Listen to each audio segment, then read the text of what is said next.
Does size matter? Can you play the piano if you have small hands? I have great news. Yes, you can.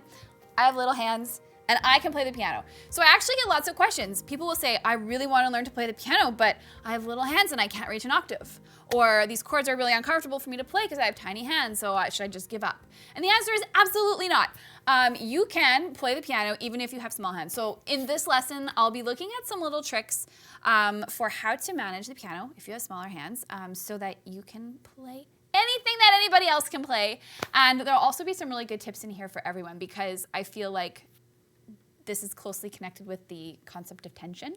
So we'll be looking at ways that you can just move around the piano with less tension and strain in your hands. So let's dive in. The first thing that people think when they have small hands is that they can't play octaves. And this was a struggle for me too. The first thing to note about octaves is you don't actually need to play them like up on the key like this. I play my octaves just on the edge of the key. So you'll notice there's a big difference from what you can reach here to what you can reach here. I can even get past an octave now. So play your octaves on the edge of the keys if you need to. And please, please, please try to keep as relaxed as you can through your arm and your wrist. So one thing you can do is practice playing that octave on the edge of the keys and then just lifting and kind of having a bounce. And you can actually work your way through a scale like that. Just kind of getting the octave and then relaxing. And there you go. Look at that. You can play octaves. So the next thing is like an arpeggio issue. So a lot of people go, well, this arpeggio is uncomfortable, or I can't play this big stretch. I have to go from here to here. My hands aren't big enough.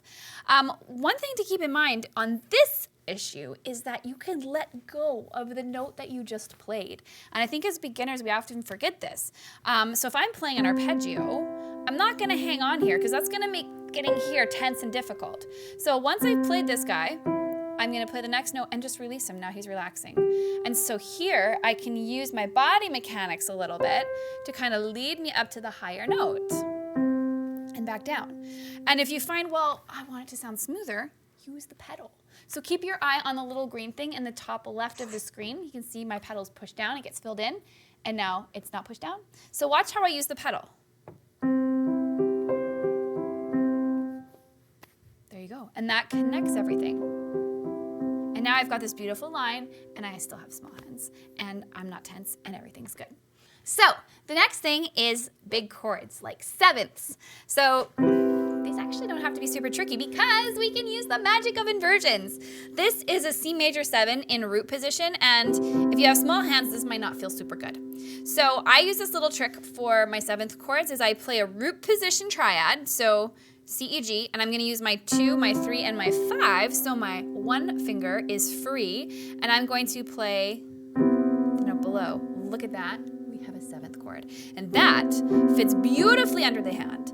And you might have a different experience. I like this one because it's just, for me, it's like a quick and easy way to find a 7th. But you know, you can play through the inversions. Maybe you like how that feels. Maybe, like this one feels pretty good under the hand too. Maybe you like this inversion. So play around with it a little bit, but use your inversions to your advantage. You don't have to play all of your chords in root position. So if they are uncomfortable, just use inversions. Make a little edit and you're good to go.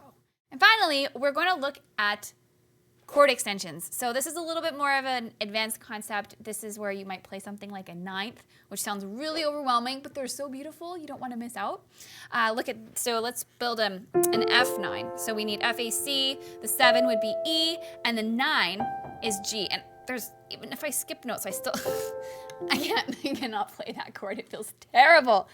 So what I'm going to do instead is I'm going to split the notes up between the hands, which is absolutely allowed. So in my left hand, I will play the root tone of the chord, the 3rd, and the 5th. And then in my right hand, I can play the 9. I can even add the 7 in if I want. Ooh, that sounds so pretty. So I've split the voicing between the hands, and you can mix and match the order of the notes any way you like between the hands. But the main thing is that as long as you've got all the chord tones, and you can use both hands, they can share the work. Sharing is caring.